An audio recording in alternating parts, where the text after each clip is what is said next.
voina chuan guitar lesson thar kan zir ho lenga voina kan zir ho le tur chu Christian hlabu number somnga le panina lali Isua hming fakang u ilakha guitar Perhdan kan zir hawango hela hi kepo hi third fret a karon ruanga standard in hlabuwa A sharp B flat a an sakang ki khan kan ron la don ni a chuan hemi kepo third fret a kan buat chuan G in kan langa asanga C yama D chuan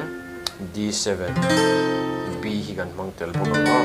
chuan kepo nei lo tan po khan G top khan in lo play mai don ni a chuan ti hian kan strum anga down up up down up ti khana down up up down up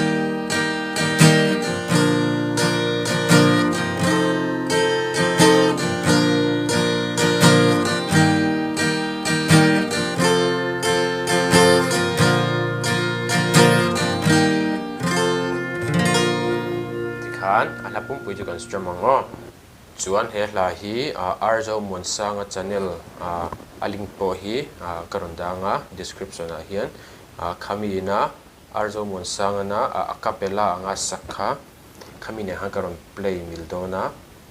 chuan uluk theng ber khan idong ngai thlale don ya